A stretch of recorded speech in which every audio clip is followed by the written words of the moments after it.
नमस्कार प्यारे बच्चों। ये आज 20 अक्टूबर 2020 की आज की आपकी वर्कशीट है, वर्कशीट नंबर 46। बच्चों, जो आज का टॉपिक है वो है the snake and the mirror.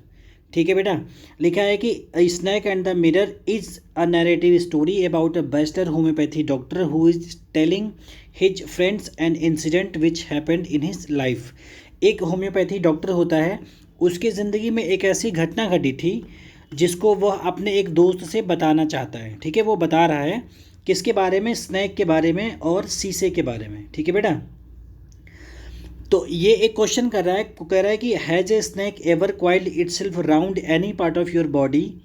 ये कह रहा है कि क्या कभी ऐसा हुआ है कि तुम्हारी बॉडी के किसी हिस्से में एक सांप जो है वो लपेट लिया हो। ठीक है, या उसने कुंडली मार के, क्वाइल्ड मतलब होता है कुंडली मारना। ठीक है, आपने मोर्टीन कॉइल देखा होगा ना, मच्छर मारने वाला, ऐसे ऐसे होता है, ऐसे ऐसे, और सांप भी ऐसे ऐसे कॉइल करके बैठता है। ठीक है, तो हिंदी में उसको कुंडली मारना बोलते हैं और इंग्लिश में उसको कॉइल्ड कहते हैं। तो बेटा ये कह रहा है कि क्या आपने ऐसा कभी महसूस किया है? अब आगे ये कह रहा है कि अ फुल ब्लडेड कोबरा, आपको पता होगा ना कोबरा सबसे जहरीला सांप होता है। ये जो आप में बेटा पैसेज दिया गया है, एक तो ये पैसेज है आपका, एक ये है, एक ये है, 3 पैसेज है। अगर मैं पैसेज पूरा पढ़ूंगा, सॉरी 3 नहीं 5 पैसेज है लगभग, एक ये चौथा और ये एक पाँचवा है, एक छोटा सा भी है। तो अगर मैं 5 पैसेज एक्सप्लेन करूंगा तो टाइम बहुत लगेगा, वीडियो बहुत ज़्यादा लंबा होगा। तो आप इस पैसेज को आराम से एक बार 2 बार आप पढ़िएगा। ठीक है, और पैसेज से ही नीचे क्वेश्चंस दिए गए हैं, और ये क्वेश्चंस ऐसे हैं बेटा जो आपको कम से कम एक लाइन में लिखने हैं, एक लाइन या पॉसिबल इससे ज़्यादा भी अगर हो तो लिखने हैं। ठीक है, तो ये क्वेश्चन आपके हैं। इसमें लिखा है हैंस सॉरी लिखा है hence the doctor self divorced sorry hence the doctor self discovers that he is a vain and a foolish man. It is the moment of crisis which, यहाँ ये पैसेज ख़त्म होता है। क्वेश्चन आपका ये करता है कि on the basis of your reading, आप जो ऊपर रीडिंग किए हैं इसके बेसिस पे the story answer the given follow. ये जो नीचे क्वेश्चंस दिए गए हैं इसके आंसर्स आपको देने हैं, और जो स्टोरी आपने पढ़ा है उसके बेस पे। बेटा मैंने लाइटली इस स्टोरी को देखा है, तो मैं इसके आंसर में, वैसे आंसर क्या है मैं एक दो आपको एक्सप्लेन कर रहा हूँ, आप बाकी आराम से पढ़िएगा, फिर अपने मन से करिएगा। ठीक है, पहला क्वेश्चन कह रहा है कि why did the narrator light a kerosene lamp. जो नरेटर है या जो स्टोरी टेलर है वो कह रहे हैं कि वैसा क्या होता है, क्यों नरेटर जो केरोसिन का लैंप है वो जलाता है। इसका आंसर है because the room was not electrified. ऊपर पैसेज में ये नरेटर मतलब राइटर ने बताया है कि इसका जो रूम था उसमें बिजली नहीं थी। ठीक है बेटा, question number B, what familiar sounds did the narrator hear in the room. Narrator अपने रूम में कौन से फेमिलियर साउंड सुनता है? फेमिलियर का मतलब होता है कि ऐसा साउंड या ऐसी चीज़ें जिसको हमें रोज़ सुनने की आदत हो, जो हमारी ज़िंदगी में आम तौर पर रोज़ घटती हैं, उसको हम फेमिलियर बोलते हैं। ठीक है, तो वो जिस कमरे में रहता था उस कमरे में लाइट नहीं थी। ठीक है, और उसके बाद वहाँ चूहे बहुत थे, रैट्स। तो वो रैट अंधेरा होता था, जब वो रेंटेड रूम था उनका, कमरे किराए पे लेके रहते थे, जब भी शाम को वो जाते थे तो दरवाज़ा खोलते थे तो बहुत सारे चूहे इधर उधर भागते थे जो अंधेरे में उनके कमरे में टहल रहे होते हैं।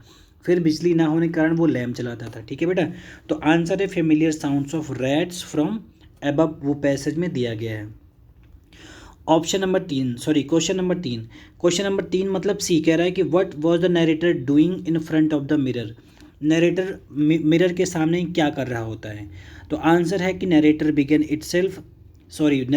सेल्फ इटसेल्फ को या सेल्फ को appreciating himself for his beauty and making plan for future. Narrator शीशे के सामने खड़े होके अपने को देख रहा था, निहार रहा था, और फ्यूचर के बारे में वो प्रिडिक्शन कर रहा था या प्लान बना रहा था कि फ्यूचर में हमें क्या क्या करना है। ऑप्शन नंबर डी आपका कहता है, डी कह रहा है कि suddenly the sounds above stopped. What do you think the sounds stop. बेटा आंसर है कि देयर वॉज ए साउंड, आपको पता है उसमें लिखा है पैसेज में, there was a third sound behind him but he ignored. एक तीसरा साउंड उसको सुनाई देता है पर वो इग्नोर कर देता है। वो तीसरा साउंड जो होता है वो सांप का होता है। ठीक है, स्नैक का होता है। ई कहता है कि what did the narrator realise at the time of crisis. Narrator जो है क्राइसिस का जब टाइम होता है तो उसको क्या रियलाइज़ होता है? बेटा वो जो नरेटर होता है जब वो सांप देखता है, कॉइल्ड होता है कोबरा, जब छोड़ता है तो नरेटर उसको जल्दी से छोड़ के घर भाग जाता है। भागने के बाद एक दोस्त के पास चला जाता है। वो जब लौट के आता है तो वो देखता है कि उसका सारा सामान चोरी हो चुका होता है, कोई चोर उसका पूरा सामान ले गया होता है। तो इसका आंसर होगा because everything was stolen by the thief. ठीक है, अब आते हैं नेक्स्ट। नेक्स्ट मतलब आपका एफ। ठीक है, एफ कहता है कि have you ever seen an animal look into a mirror. क्या आपने किसी जानवर को शीशे में देखते हुए देखा है? What do you think it sees, है ना। आप अगर देखे हो तो ठीक है, यस या नो में आप बताइएगा। आपने देखा है तो ठीक, नहीं तो नो। ठीक है, अगला जी। जी कह रहा है कि Regal landed sitting and look. ये 4 वर्ड दिए गए हैं, रिगल लैंडेड सिटिंग लुक। ये क्या है बेटा? जिस किसी भी शब्द के अंत में हिंदी में ना शब्द का उच्चारण हो, जैसे लिखना, है ना, लिखना, पढ़ना, बोलना, खाना, पीना, सब में ना आ रहा है लास्ट में ना, है ना। तो इसमें ये सभी शब्द जो होते हैं वे वर्ब का काम करते हैं। लुक आप पहचानने के लिए बता रहे हैं, लुक मतलब होता है क्या? देखना। ठीक है, तो जैसा कि मैंने बताया कि जिस भी शब्द में आद में आता है ना, देखना में लास्ट में ना आया है ना, ये जो ना किसी शब्द में आता है तो हम वो मान के चलते हैं कि ये वर्ब है, वो वर्ब ही होती है। ठीक है, तो ये देखना है, तो आपका ये जो सारे हैं ये वर्ब हैं। नेक्स्ट आपका आता है, कह रहा है कि which of the giving below word in antonym of crisis. Crisis मतलब होता है संकट।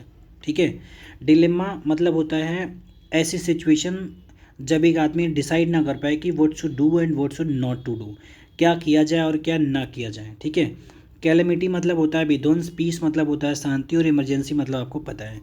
तो इसका क्राइसिस का जो एंटोनिम होगा बेटा वो नियर अबाउट पीस होगा, शांति होगी। ठीक है, तो आज की वर्कशीट बस इतनी ही है। मिलते हैं अगले वर्कशीट में, तब तक के लिए धन्यवाद।